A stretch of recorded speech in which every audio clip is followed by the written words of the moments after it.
ओम। आज की कक्षा में आप सभी का हार्दिक स्वागत है। मंत्र पाठ।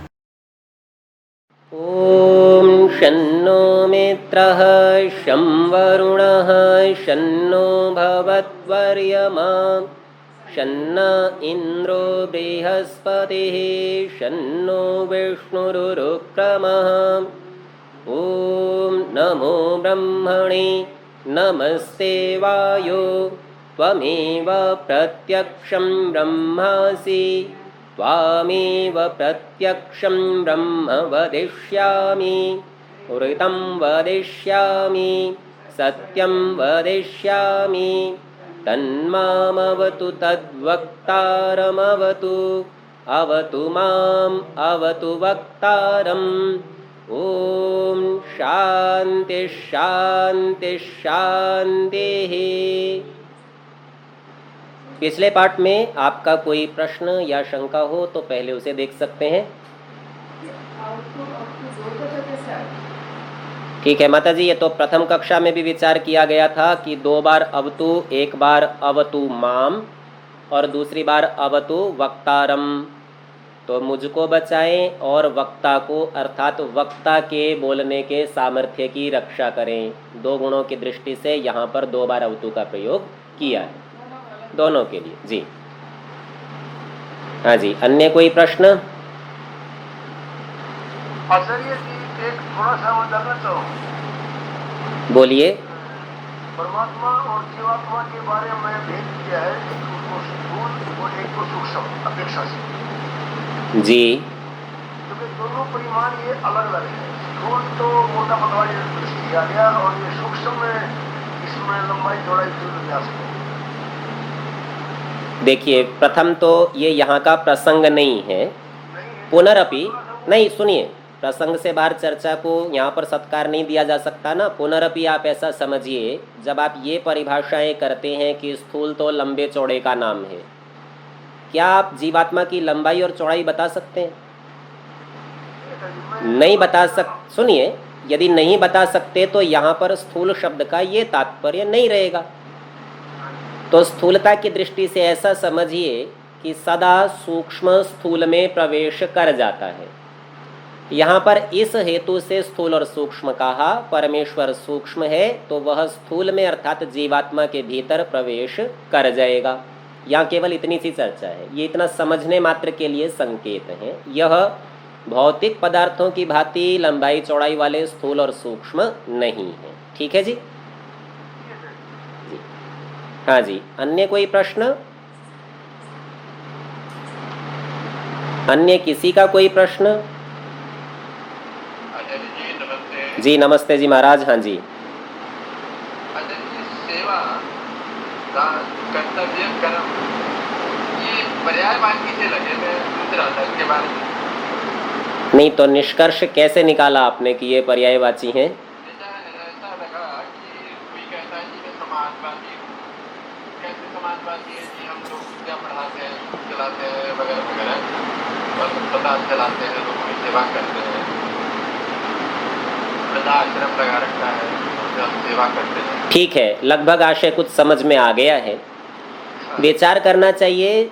सेवा जो शब्द है उसका अर्थ है सेवन करना। सेवन करने का अर्थ होता है सामान्य तौर पर उपयोग लेना।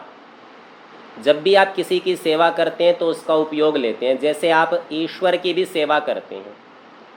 अब ईश्वर के पास तो ऐसी कोई कमी है नहीं कि आप उसको दे सकें, तो वास्तव में उसकी सेवा करना उसके आदेश का पालन करना है। उसके आदेश का पालन अर्थात उससे प्राप्त हो सकने वाले गुण, कर्म, स्वभाव, सुख आदि को प्राप्त करने का प्रयत्न करना।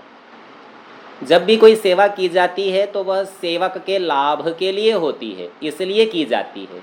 उसके स्वरूप में कुछ भी हो सकता है कि वह परोपकार का स्वरूप लिए हुए हो और दूसरों का हम कुछ करते दिखाई दें, परंतु अंततः बिना स्वयं के लाभ के कोई सेवा नहीं हो सकती। तो आप उसे कर्तव्य कहिए, कह सकते हैं, कर्म कहिए। सेवा में कोई ना कोई कर्म होता ही है। यहाँ कर्म से तात्पर्य क्रिया से है, उसमें भी कोई आपत्ति नहीं है।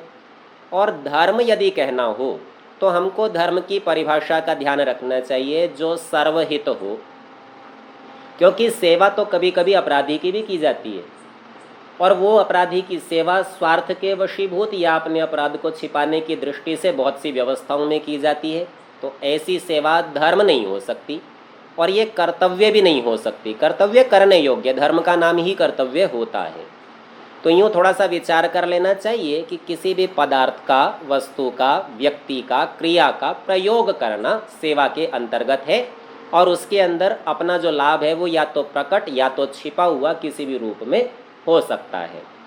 हम लोग जब ये शब्द लोक में प्रयोग करते हैं, समाज में प्रयोग करते हैं, जी ये थोड़ी सी सेवा करने के लिए उपस्थित हुए हैं, तो वहाँ उस सेवा के परिणाम के रूप में कभी नाम, कभी यश, कभी सुख, कभी परोपकार, और उससे होने वाला परलोक का सुख आदि आदि विषयों को हम समझते हैं। तो इस प्रकार अनेक स्वार्थों को देखते हुए हम सेवा में प्रवृत्त होते हैं। इसी प्रकार से सेवा के साथ जो प्रसिद्ध शब्द लगता है वो है सेवा शुश्रूषा, अच्छा सुनने की इच्छा। तो आप गुरु आदि, आचार्य, विद्वान, सन्यासी आदि के पास, अध्यापक के पास जब जाते हैं तो उनसे बहुत अच्छा सुनने की इच्छा लेकर जाते हैं, और इस इच्छा के वशीभूत ही आप उनकी सेवा, उनके लिए कोई पदार्थ द्रव्य ले जाना, उनका प्रिय कार्य करना आदि क्रियाओं को करते हैं। तो इस सेवन में भी शुश्रूषा, यह अंदर छिपा हुआ स्वार्थ है। तो कोई भी सेवा बिना स्वार्थ के कभी भी नहीं हो सकती। ठीक है जी।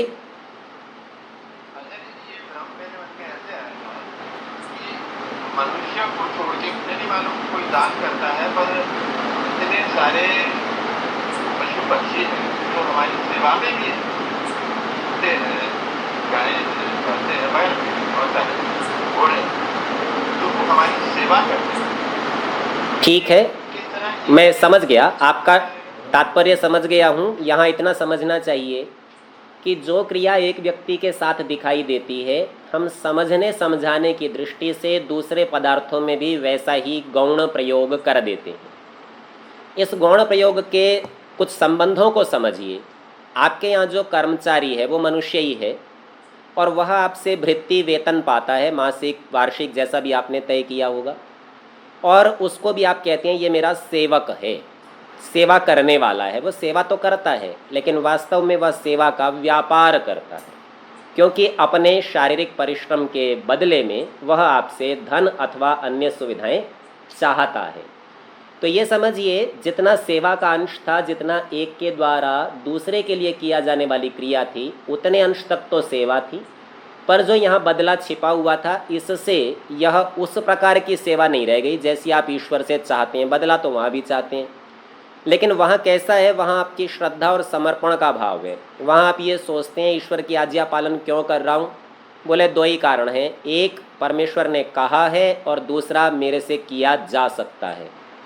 अर्थात आप वास्तव में अपने लिए कुछ चाहते हुए दिख नहीं पड़ते, बस आपको ये पता ही ये अच्छा काम है, ये करूँगा तो इतनी देर बुरा नहीं करूँगा। इस भाव से जब आप सेवा करते हैं तो ऐसी सेवा को निष्काम सेवा, धर्म के अंतर्गत गिन लेते हैं।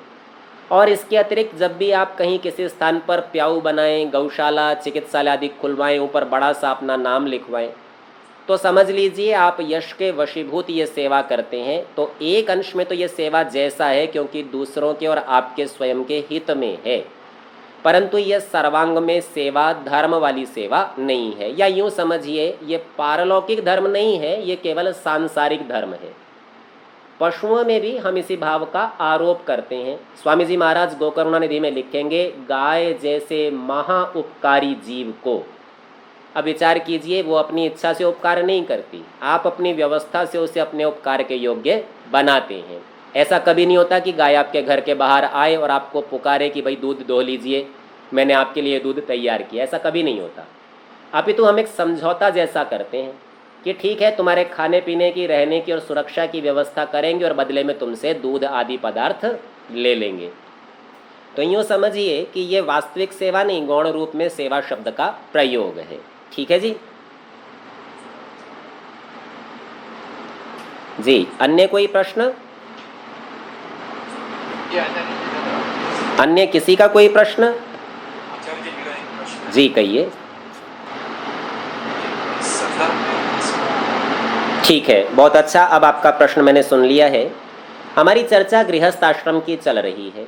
और अभी तक हम ये चर्चा करते आ रहे थे कि गृहस्थी को क्या क्या कर्तव्य है, क्या क्या अकर्तव्य है। उसी में बहुत सारी चर्चा दान आदि की भी देखी थी, सत्य भाषण की भी देखी थी। गृहस्थियों के धर्मों में से ही एक धर्म है पढ़ना और पढ़ाना। अब उसी संदर्भ को लेके पढ़ने और पढ़ाने वाले कैसे हों, इस संदर्भ के साथ ये श्लोक यहाँ प्रस्तुत किए हैं। और इसमें बताया है कि गृहस्थी भी पंडित बुद्धिमान होने चाहिए, मूर्खों के गृहस्थी होने से कोई लाभ नहीं हो सकता। तो इस संदर्भ में पंडित के क्या लक्षण होंगे और मूर्ख के क्या लक्षण होंगे, उनकी यहाँ पर चर्चा करेंगे। ठीक है जी। जी हाँ जी, अन्य कोई प्रश्न? ठीक है, यदि और प्रश्न नहीं है तो आगे के पाठ का हम विचार कर लेते हैं। सत्यार्थ प्रकाश चतुर्थ समुल्लास पृष्ठ संख्या 93। और इस पर हमने जो चौथा श्लोक है उसका संस्कृत भाषा से अर्थ तो देख लिया था, आर्य भाषा में इसका अर्थ देखना विशेष है। ये कहते हैं जो प्राप्ति के अयोग्य की इच्छा कभी न करे, नष्ट हुए पदार्थ पर शोक न करे। और इस नष्ट हुए पदार्थ के संबंध में एक दृष्टांत हमने मृत्यु का देखा था, और वहाँ देखा था कि मृत्यु से भी दुख या शोक किस प्रकार नहीं हो सकता, जब आप परमेश्वर की व्यवस्था से प्राप्त होने वाली मृत्यु अर्थात परमेश्वर की इच्छा में ही अपनी इच्छा को मिला लेते हैं। तो इस प्रकार आप स्वाधीन रहते हैं और मृत्यु में भी प्रसन्न रह सकते हैं। तो नष्ट हुए पदार्थ पर शोक न करे, आपातकाल में मोह को न प्राप्त अर्थात व्याकुल न हो, वही बुद्धिमान पंडित है। तो बुद्धिमान पंडित के यह भी कुछ लक्षण कहे। अब इसके आगे श्लोक संख्या 5 में कहते हैं, प्रवृत्तवाक् चित्रकथ ऊहवान प्रतिभानवान आशु ग्रंथस्य वक्ता च यह स पंडित उच्यते। ये बड़ा रोचक है। प्रवृत्त वाक, वाक माने वाणी, जिसकी वाणी प्रवृत्त हो, कह सकता हो, किसी भी विषय में उससे चर्चा की जाए उसे पता हो, कुछ ना कुछ वहाँ वह बता सकता हो, इसे कहते हैं प्रवृत्त वाक, किसी विषय में बोल सकने का सामर्थ्य। अब किसी भी विषय में अनजान व्यक्ति भी बोल देते हैं, लेकिन उनकी बातें तथ्यात्मक नहीं होंगी, अनर्गल प्रलाप जैसे होंगे और कुछ भी कह देने वाले, या उनकी चर्चा नहीं है। यहाँ उनकी चर्चा है जो इस विषय को जानते हैं और उस विषय में वे प्रवृत्त होते हैं, अर्थात कहने के लिए तत्पर होते हैं। चित्रकथ, चित्र शब्द का अर्थ है चित्र विचित्र, भिन्न भिन्न। तो भिन्न भिन्न कथाओं को जानने वाले, अर्थात बहुत विषयों में जिनकी गति हो। ऊहवान, ऊह नाम थोड़ा तर्क वितर्क का है। तो अविद्याते तत्वे अर्थे, आपको तत्व ज्ञान पता नहीं, यथार्थ ज्ञान पता नहीं है, उस विषय में तत्व ज्ञानार्थम, तत्व ज्ञान के लिए जो तर्क किया जाता है उसका नाम ऊह है। तो ये ऊहवान है, अर्थात ये शंका समाधान प्रश्नोत्तर के माध्यम से विषयों को स्पष्ट करने की, समझने की योग्यता रखते हैं। प्रतिभानवान, ये प्रतिभाशाली हैं। इस प्रतिभा शब्द को समझिए। प्रतिभा शब्द का तात्पर्य है पढ़े, लिखे, सुने, समझे को उपस्थित कर सके, जिसकी स्मरण शक्ति बहुत अच्छी हो और आवश्यकता पड़ने पर प्रयोग कर सके, इसका नाम है प्रतिभानवान। अपने लोग कैसा समझते हैं, बहुत तो नहीं सिखाया पर थोड़े से अधिक सीख गया, उसे प्रतिभाशाली कहते हैं। वो प्रतिभाशाली नहीं है, सिखाए हुए को उपस्थित कर सके उसका नाम प्रतिभाशाली, प्रतिभानवान है।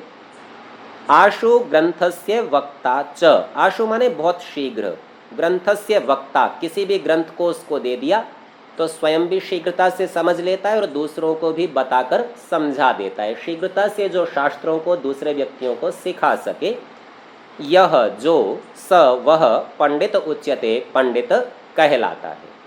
अब इस श्लोक का आर्य भाषा का अर्थ पृष्ठ संख्या 94 पर दिया है, वहाँ इसको साथ साथ देख लेते हैं। ये कहते हैं जिसकी वाणी सब विद्याओं, तो प्रवृत्त वाक कहा, और प्रश्नोत्तरों के करने में अति निपुण, अर्थात सब विद्याओं का कुछ कुछ पता है और शेष जानने के लिए योग्य प्रश्नोत्तरों को करता है। विचित्र शास्त्रों के प्रकरणों का वक्ता, चित्र कथ का ये अर्थ किया है। चित्र विचित्र अर्थात भिन्न भिन्न शास्त्रों को दूर दूर से पकड़ के ला सकता है और बता सकता है। यथा योग्य तर्क अर्थात ऊहवान, और प्रतिभानवान का अर्थ किया स्मृतिमान, स्मरण शक्ति बहुत अच्छी है, उपस्थित रखता है विषय को, कोई विषय आवश्यकता पड़ने पर कुछ बिना कठिनाई के प्रयोग कर लेता है। आशु ग्रंथ से वक्ता का अर्थ कर रहे हैं ग्रंथों के यथार्थ अर्थ का शीघ्र वक्ता हो वही पंडित कहाता है। तो पांडित्य के कुछ लक्षण पुनः यहाँ पर समझा दिए हैं। एक ही शास्त्र में जो केवल अपनी गति बनाए रखता है और शेष शास्त्रों को कुछ भी नहीं जानता, तो ये समझिए कि वह उस एक शास्त्र को भी अच्छे से नहीं जानता। इस संबंध में व्याकरण शास्त्र का जो दर्शन है वाक्यपदीयम, उसमें एक बड़ा अच्छा सिद्धांत आता है।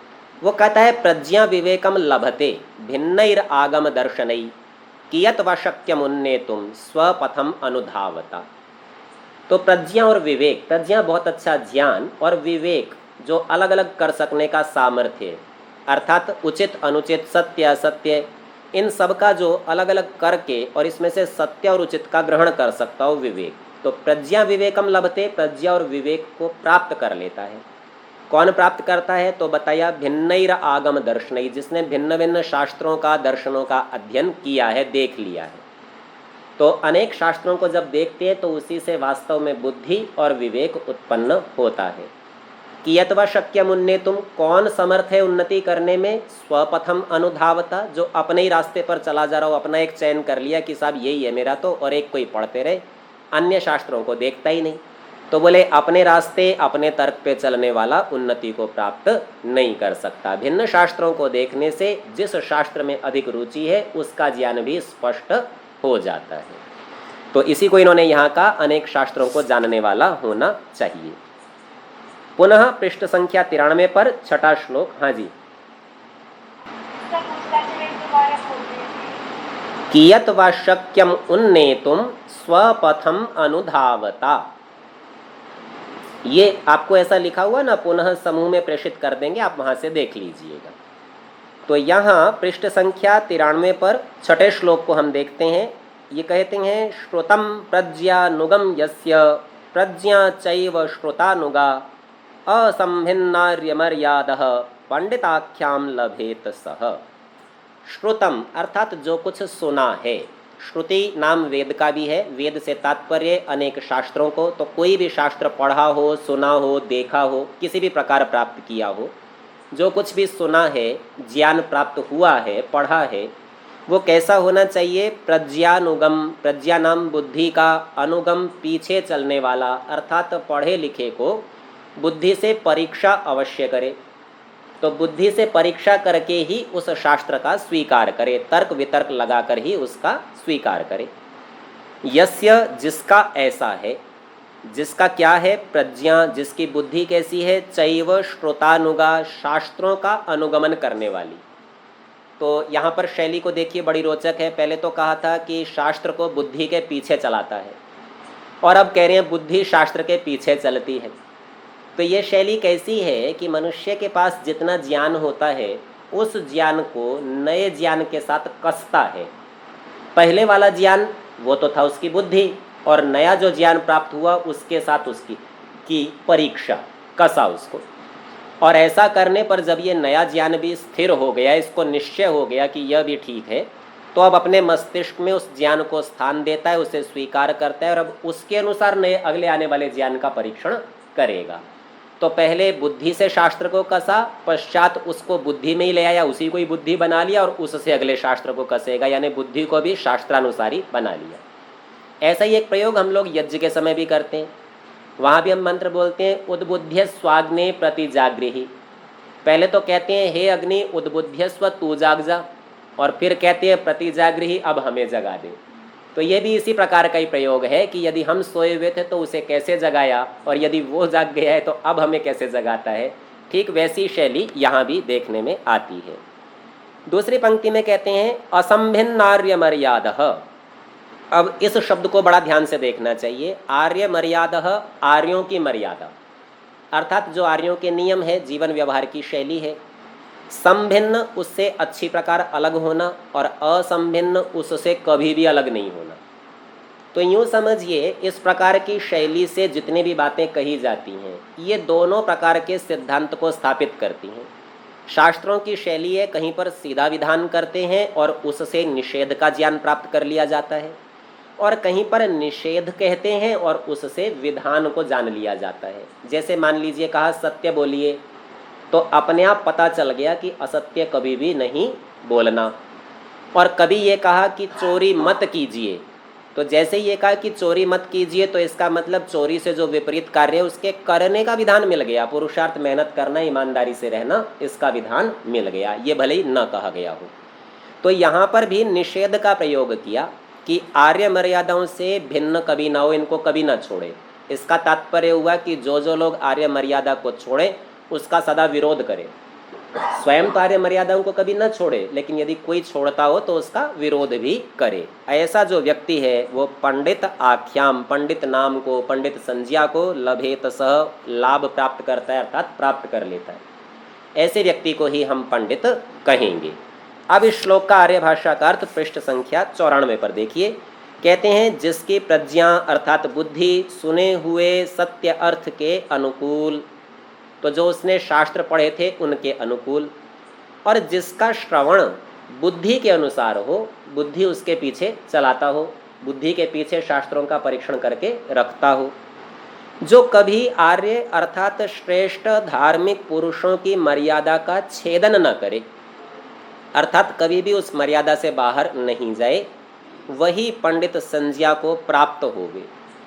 अब हमको मर्यादा का पालन करते हुए ऐसा विचार आता है कि हम तो परतंत्र हो गए, मर्यादा बंधन है ना, पर यह ध्यान रखना चाहिए ये हमारी इच्छा से बना हुआ है, अर्थात हमने इसका स्वीकार किया है परीक्षण पूर्वक। इसी प्रकार का एक शब्द हम लोक में प्रयोग करते हैं। अभी कुछ दिवस पूर्व आप लोगों ने स्वतंत्रता दिवस मनाया, तो स्वतंत्र, स्व माने स्वयं का और तंत्र माने व्यवस्था, सिस्टम। अब सिस्टम है तो नियम होंगे, और उन नियमों में हम स्वयं रहते हैं, तो भी हम ये कहते हैं हम स्वतंत्र हैं। तो ये समझ लेना चाहिए कि जो नियम हमारी और दूसरों की सबकी रक्षा करते हों और उन्नति के कारण हो और हमारे द्वारा स्वीकार किए गए हों, वह स्वतंत्र है, स्वतंत्रता है। तो ठीक इसी प्रकार से ये जो मर्यादाएं हैं, जैसे मेरा घर है, घर की 4 दीवारी है और उस 4 दीवारी के बाहर दूसरे व्यक्ति का घर है।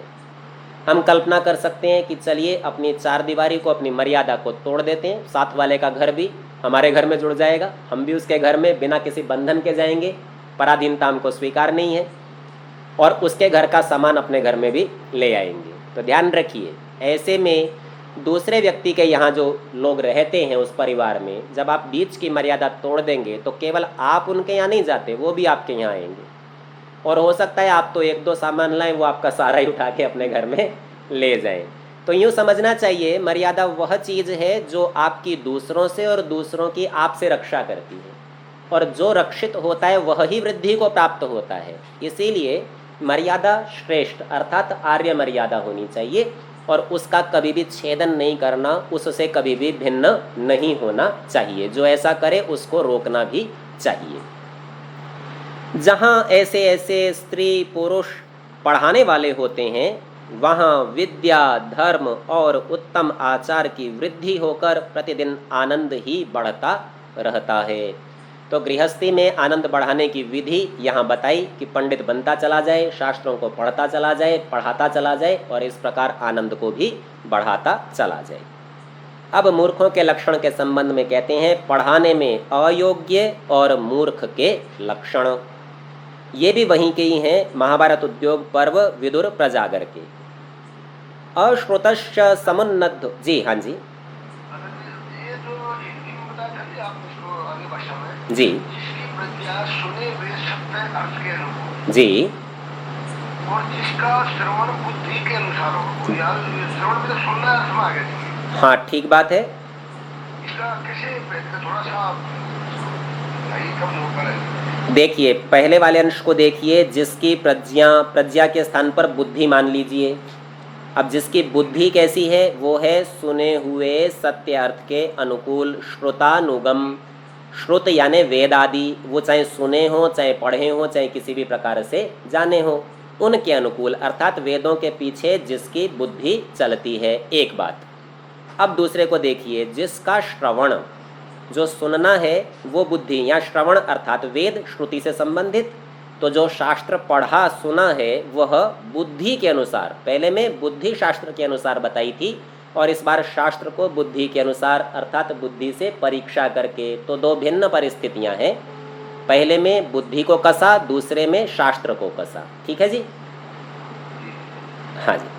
तो यहाँ आगे मूर्ख का लक्षण बता रहे हैं, अश्रुतश्च समुन्नद्धो दरिद्रश्च महामनाः अर्थांश्चाकर्मणा प्रेप्सुर्मूढ़ इत्युच्यते बोधैः।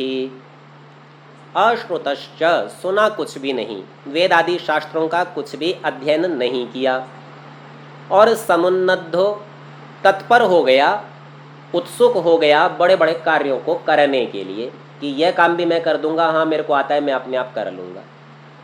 दरिद्रश्च, बहुत दरिद्र है, सामर्थ्य कुछ भी नहीं, धन आदि नहीं, ज्ञान भी नहीं, सब प्रकार से दरिद्र है। और महामना, बड़े बड़े मन में अर्थात योजनाएं बनाने वाला है। हमने कल भी पाठ में चर्चा की थी, जेब में तो एक पैसा भी नहीं है और महल बनाना चाहते हैं, तो यह दरिद्रश्च महामना, ये मूर्ख का लक्षण है। अर्थांश्चाकर्मणा प्रेप्सुः, अर्थों को, संपत्ति को, पदार्थों को, सामर्थ्य को अकर्मणा, बिना काम किए ही, प्रेप्सु, प्राप्त करने की इच्छा वाला हो, बैठे बैठाए मिल जाए। ऐसे लोग जो जुआ खेलने वाले, लॉटरी वाले हैं, कोई कहे कि साहब ये भी दिमाग तो लगा रहे हैं, अरे ये कुछ दिमाग जितना प्राप्त करना चाहते हैं उसके अनुपात में नहीं लगा रहे हैं। तो ये सब लोग, और जो बिल्कुल ही आलसी निकम्मे हैं, बैठे बैठे ही अपने आप मिलेगा। लोक में कहावत प्रसिद्ध कर रखी है, अजगर करे न चाकरी, पंछी करे न काम, दास मलू का कह गए सबके दाता राम। तो ये मूर्ख का लक्षण है। मूढ़ इति उच्यते बुधैहि, बुद्ध बुद्धिमान लोगों के द्वारा इनको मूढ़ ऐसा कहा जाता है। जब व्यवहार भानु में स्वामी जी महाराज इस श्लोक को उद्धृत करते हैं तो वहाँ पर शेख चिल्ली की कथा भी उद्धृत कर देते हैं, किस प्रकार वो एक धनिक के साथ चला, बड़ी बड़ी योजनाएं बनाता है और एक झटके में अपना पूरा परिवार, सामर्थ्य, पत्नी, बच्चे सब कुछ गंवा देता है, क्योंकि वो उसकी योजना मन में ही थी और मन में ही नाश को प्राप्त हो गई थी। आर्य भाषा में इस श्लोक का अर्थ करते हैं, जिसने कोई शास्त्र न पढ़ा न सुना पर अतीव घमंडी, समुन्नद्ध, कि मैं अपने आप कर लूँगा, ऐसा प्राय करके देखा भी जाता है। व्यक्ति कहीं से ज्ञान का एक बिंदु, एक कोई वाक्य, कोई सिद्धांत कैसे भी सुन लेता है, फिर उसको अपनी बुद्धि के अनुसार समझता है और फिर सब जगह उसका बखान करता है, अथवा उसके अनुसार ये मानता है अब मेरे से आगे कोई भी इस विषय में नहीं जानता। दरिद्र होकर बड़े बड़े मनोरथ करने हारा, धन कुछ भी नहीं है, योजनाएं बड़ी बड़ी हैं, बिना कर्म से पदार्थों की प्राप्ति की इच्छा करने वाला हो, उसी को बुद्धिमान लोग मूढ़ कहते हैं। अब विशेष बात क्या है कि मूर्ख लोग अपने आप को मूर्ख नहीं कहते, बुद्धिमान बताएगा कि भाई ये ऐसा सोचता है इसलिए ये मूर्ख है। दूसरा श्लोक जो मूर्ख के लक्षण बताने वाला है, अनाहूतः प्रविशति ह्यपृष्टो बहुभाषते अविश्वस्ते विश्वसिति मूढ़चेता नराधमः। अनाहूता, किसी ने पुकारा ही नहीं, आह्वान ही नहीं दिया, बिना पुकारे बिना बुलाए किसी के भी यहाँ पहुँच गया, प्रविशति, प्रवेश कर गया, उसके सभा में, घर में, कहीं भी पहुँच गया। और ही अपृष्टो, निश्चय से बिना पूछे ही, बहुभाषते, बताता ही जाता है, कोई पूछ भी नहीं रहा, कोई जानना नहीं चाह रहा पर बताने चला आया। और अविश्वस्ते, जो विश्वास के योग्य नहीं है, विश्वस्त नहीं है, उसमें विश्वसिति, विश्वास कर लेता है। तो ऐसे व्यक्ति को मूढ़ चेता, मूढ़ चित्त वाला, मूर्खता के गुण से युक्त नर अधम, अधम नर कहा जाता है, समझा जाता है। तो मूर्खता के यहाँ कुछ और लक्षण बताए। इस श्लोक का आर्य भाषा में अर्थ करते हैं, जो बिना बुलाए सभा व किसी के घर में प्रविष्ट हो, उच्च आसन पर बैठना चाहे, बिना पूछे सभा में बहुत सा बके, अपने आप ही अपना मंतव्य देना चाहता है, विश्वास के अयोग्य वस्तु व मनुष्य में विश्वास करे, वही मूढ़ और सब मनुष्यों में नीच मनुष्य कहाता है। तो केवल मूर्खता की बात नहीं है, वो मनुष्यों में भी निम्न कोटि में चला जाता है। इस बात से बहुत बचना चाहिए जो बिना पूछे बताना चाहता है। तो ये श्लोक भी महाभारत उद्योग पर्व विदुर प्रजागर के हैं, वहीं प्रकरण में साथ ही हैं, जहाँ ऐसे पुरुष अध्यापक, उपदेशक, गुरु और माननीय होते हैं, वहाँ अविद्या, अधर्म, असभ्यता, कलह, विरोध और फूट बढ़ के दुख ही बढ़ता जाता है। अब विद्यार्थियों के लक्षण, यद्यपि ऊपर वाले जो लक्षण थे ये विद्यार्थियों के भी हो सकते हैं, पढ़ने और पढ़ाने वाले दोनों के लक्षण हैं, पुनर्पि विद्यार्थियों के लिए कुछ विशेष कथन है। तो यहाँ जो एक श्लोक है इसमें एक छोटी सी विसंगति है, श्लोक के साथ ही इसका विचार करेंगे। कहते हैं आलस्यम मदमोहौ च चापल्यम गोष्ठिरेव च स्तब्धता चाभिमानित्वं तथा त्यागित्वमेव च एते वै सप्त दोषाः स्युः सदा विद्यार्थिनां मताः। तो ये विद्यार्थियों के दोष गिना रहे हैं। आलस्यम, पहला लक्षण आलस्य, समय पर उठता ही नहीं, पढ़ने का विचार ही नहीं करता, अथवा सोचता है अभी बहुत समय पड़ा है, परीक्षा के निकट ही पढ़ लेंगे, और परीक्षा भी प्रातःकाल है तो रात्रि में देर तक जाग कर पढ़ लेंगे, आदि आदि विचार वाला आलसी व्यक्ति, ये विद्यार्थियों का दोष है, ऐसा न होना चाहिए। मद मोहौ च, दो लक्षण बताए। मद किसी प्रकार के नशे में लगा हुआ हो, और मोह शब्द का अर्थ हमने देखा था मूर्खता, मूर्ख ही बना रहता हो, अन्य सांसारिक पदार्थों की इच्छा में ही लिप्त रहता हो। चापल्यम, चपलता हो, चपलता यानी चंचलता, अभी यहाँ अभी वहाँ, अभी ये देख लिया अभी वो देख लिया, अभी इसमें अभी उसमें।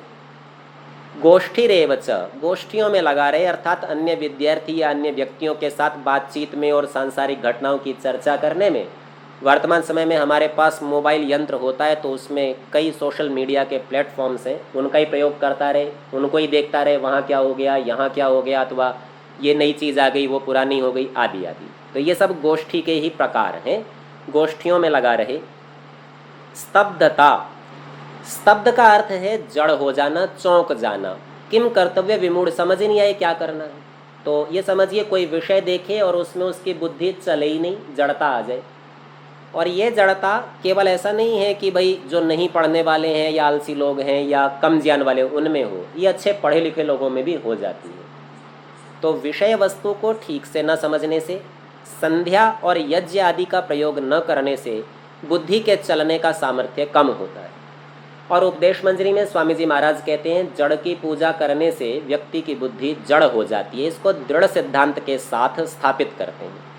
तो जो लोग जड़ पूजा आदि में लगे हुए हैं वो तो जड़ हो ही जाते हैं, और जो तथाकथित रूप से चेतन का सत्कार करना चाहते हैं पर विधि नहीं जानते, तो वो भी कहीं ना कहीं जड़ पूजा में लगे लगे जड़ बुद्धि ही होते चले जाते हैं। तो ये कह रहे हैं स्तब्धता ये दोष है। बुद्धि सदा खुली रहनी चाहिए, खुलेपन से विचार, ये नहीं कि बस सुना और सुनते विरोध करने का प्रारंभ कर दिया।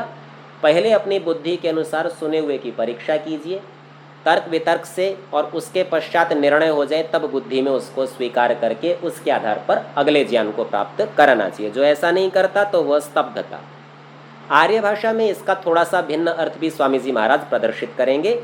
आगे कहते हैं च अभिमानित्वम, घमंडी होना, बहुत अधिक ऐसा सोचे कि बस जितना मेरे को आता है अब इससे आगे किसी को नहीं आता। ऐसे विषय में विद्यार्थी कभी कभी अध्यापक को भी कुछ नहीं समझते और प्राय करके उसका भी अपमान करना चाहते हैं। या कभी कभी कैसा होता है वो योजना बनाते हैं किस प्रकार अध्यापक को फंसा सकें और इसको भी नहीं आए तो हम दिखा सकें देखो हमको ज़्यादा आता है। अभिमानित्वम तथा अत्यागित्वम एव च, और त्याग की भावना न होना।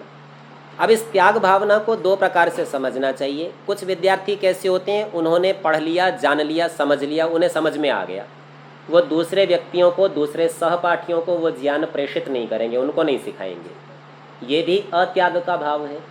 और दूसरा अत्याग का भाव कैसे होता है कि मेरी पढ़ने में बहुत रुचि है और मैं गुरुकुल में रहता हूँ और मुझे सेवा कार्य करने का आदेश हुआ तो मैं अपना समय, अपना सामर्थ्य सेवा में नहीं लगाना चाहता क्योंकि उतनी देर और पढ़ लूँगा। ऐसा सोचकर मैं त्याग की भावना से रहित होता हूँ, यह भी विद्यार्थी का दोष है। अर्थात व्यवस्थाओं को न छोड़ते हुए, व्यवस्थाओं में अपने सामर्थ्य को लगाते हुए विद्या अध्ययन करना, ये तो है त्याग का भाव। और जो ऐसा नहीं करते तो वे अत्यागी हो जाते हैं। एते वही सप्त दोषाः स्यु, शब्दों का अर्थ बनेगा ये 7 दोष हैं, परंतु यदि आप ऊपर गणना करेंगे तो आपको 8 मिलेंगे।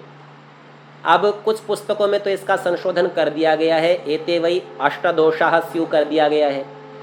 सदा विद्यार्थी नाम मता, सदा विद्यार्थियों के मत में, और कुछ पुस्तकों में ये 7 ही चला आ रहा है। विदुर नीति के भी अन्य जो संस्करण है उनमें भी देखा, महाभारत में भी देखा, वहाँ भी सप्त छपा ही आ रहा है। अब ये पता नहीं कि किस समय से ऐसा हुआ होगा। यहाँ पंडित सत्यानंद जी वेदवागीश से हमारी एक बार चर्चा हुई और मैंने उनसे कहा जब दोष 8 है तो 7 क्यों कहे गए? तो पंडित जी बोले किन्हीं 2 को मिलाकर एक ही मान लीजिए। और ऐसा कहते हुए उन्होंने मद महू को एक करने की बात कही। जब मैंने उनसे कहा कि ये तो द्विवचन का प्रयोग है, इसको एक वचन कैसे बनाएंगे, तो बोले अच्छा विचार करेंगे, किन दो को एक बना सकते हैं। तो दुर्योग कहना चाहिए, उनसे पुनः वार्ता नहीं हो सकी, पंडित जी का देहावसान हो चुका है। सो इस विषय में कोई विशेष समाधान नहीं मिला, परंतु यदि आठों दोषों को अलग अलग देखे जाए तो यहाँ सप्त के स्थान पर अष्ट कर देने से छंद में भी कोई भ्रांति नहीं होती, श्लोक की रचना में भी कोई गड़बड़ नहीं होती और विषय भी स्पष्ट जैसा हो जाता है। परंतु यह निर्णय मैं आप सब पर ही छोड़ता हूँ कि आप इसको सप्त से अष्ट बनाना चाहें या सप्त ही रखना चाहें। तो विद्यार्थियों के यह इस प्रकार के 7 अथवा 8 दोष हैं। आर्य भाषा में इसका अर्थ करते हैं आलस्य, शरीर और बुद्धि में जड़ता, नशा मद का अर्थ किया, मोह किसी वस्तु में फंसावट, किसी के प्रति इतना आकर्षित हो जाना कि उससे अलग होना ही ना चाहे, विद्या आदि को भी उसके लिए छोड़ देवे। चापल्यम का अर्थ किया चपलता, गोष्ठी का अर्थ किया इधर उधर की व्यर्थ कथा करना सुनना। स्तब्धता का अर्थ करते हैं पढ़ते पढ़ाते रुक जाना, तो जड़ हो जाना, अर्थात विषय समझ में नहीं आ रहा और प्रयत्न को ही छोड़ देना। तो स्तब्धता ये है बुद्धि का न चलना। तो वो इस प्रकार का व्यक्ति होता है, थोड़ा प्रयत्न करता है और समझ में नहीं आने पर उस विषय को ही छोड़ देता है। अभिमानी होना, अत्यागी होना, ये 7 दोष विद्यार्थियों में होते हैं। जैसा संस्कृत में सप्त है, आर्य भाषा में भी सप्त ऐसा का ऐसा लिखा हुआ है। जो ऐसे होते हैं उनको विद्या कभी नहीं आती। तो विद्या के न आने के ये कारण गिना दिए। दूसरा श्लोक कहते हैं सुखार्थिनः कुतो विद्या कुतो विद्यार्थी नः सुखम, सुखार्थी वा त्यजेत विद्याम विद्यार्थी वा त्यजेत सुखम। सुखार्थी न, जो सुख का चाहने वाला है, कुतो विद्या, उसको विद्या कहाँ से आएगी। यूँ समझ लीजिए सुख का और विद्या का परस्पर विरोध है। और अपने समाज में भी जब माता पिता आपसे कहते हैं ना अभी बहुत पढ़ लिख लो बाद में बहुत सुख होगा, वो बस बहका ही रहे होते हैं आपको। वास्तव में विद्या पढ़ के जीवन में कभी सुख होता ही नहीं, क्योंकि जो बहुत अच्छी विद्या प्राप्त कर लेता है तो उसका समाज के प्रति दायित्व उतना बढ़ जाता है। जिम्मेवारियां बढ़ी तो सुख कहाँ रहेगा, उन जिम्मेवारियों का निर्वाह करने में ही लगा रहेगा। और जितना जितना वो ज्ञान को बढ़ाता जाएगा उतना दायित्व से बढ़ता जाएगा, उतना ही यह देखकर कि मेरे पास बहुत अधिक ज्ञान है और मेरे साथियों के पास, मेरे समाज के पास नहीं है, तो उसी चिंता में ही लगा रहेगा। महर्षि स्वामी दयानंद सरस्वती जी के जीवन में भी एक घटना सुनते हैं। एक बार रात्रि में उठकर टहलने लगे, सेवक थे बलदेव जी, उन्होंने पूछा, बोले कि कोई कष्ट है क्या स्वामी जी महाराज, कुछ औषधि आदि ला कर दूँ। बोले ये कष्ट औषधि से दूर होने वाला नहीं, समाज की चिंता का कष्ट है। तो ज्ञान विज्ञान तो बहुत उच्च स्तर का है, योग बहुत उच्च स्तर का है, साधना बड़ी उत्तम कोटि की है, परंतु एक स्वाभाविक पीड़ा है। और ये व्यक्ति जितना जितना जानता जाता है ना उतना उतना दुखी होता है, क्योंकि उसको ये पता चलता है कि मैं इतना सा ही जान पाया हूँ। सामान्य तौर पर जब विद्यार्थी 5वीं 6ठी कक्षा में रहता है तो ये सोचता है 6ठी कक्षा को उत्तीर्ण कर लिया तो समझिए बहुत आ गया, लेकिन 7वीं में आते ही लगता है अरे विद्या का तो विस्तार थोड़ा अधिक है। 10वीं और 12वीं कक्षा को उत्तीर्ण करते करते लगता है बहुत अधिक है, और कहीं स्नातक परास्नातक के पश्चात PhD करने लगे तो उसको पता चलता है कि विद्या का ऐसा है जैसे समुद्र हो, और अभी तक जो पढ़ा है वो ऐसा है जैसे एक बूंद हो। तो इतना अधिक नहीं जानता, तो जितना जितना विद्या को प्राप्त करता जाता है उतना उतना अभिमान का नाश होता है, क्योंकि पता चलता है जानता ही कुछ नहीं। जितना जानता हूँ वो जान सकने के, यानी जितना जान सकता हूँ उस पदार्थ की तुलना में बहुत थोड़ा सा है। तो इस प्रकार विद्या ददाति विनयम, ये विनय को, अभिमान राहित्य को विद्या ले आती है। तो ये कह रहे हैं सुखार्थी न कुतो विद्या, जिसे सुख चाहिए उसे विद्या नहीं मिलेगी, क्योंकि विद्या मिल गई तो सुख कहाँ से मिलेगा। और कहते हैं कुतो विद्यार्थी न सुखम, जो विद्या का चाहने वाला है उसे सुख कभी नहीं मिलेगा। सुखार्थी वा त्यजेत विद्या, मगर सुख की ही इच्छा हो तो विद्या को छोड़ दे, क्योंकि सुख में रहेगा तो विद्या को कभी प्राप्त कर ही नहीं सकता। और विद्यार्थी वा त्यजेत सुखम, विद्या का चाहने वाला हो तो वो सदा सुख का त्याग कर दे। यद्यपि यह बात भविष्य की नहीं है, वर्तमान की है। वर्तमान से तात्पर्य इसमें इतना ही बताया है कि जिस समय विद्या पढ़ते हैं उस समय सांसारिक सुखों की इच्छा नहीं करनी चाहिए, और जो सांसारिक सुखों की इच्छा करेगा उसे विद्या कभी भी प्राप्त नहीं हो सकेगी। आज के पाठ का हमारा समय समाप्त होता है। इसका विशेष विचार और आर्य भाषा का अर्थ अगली कक्षाओं में देखेंगे।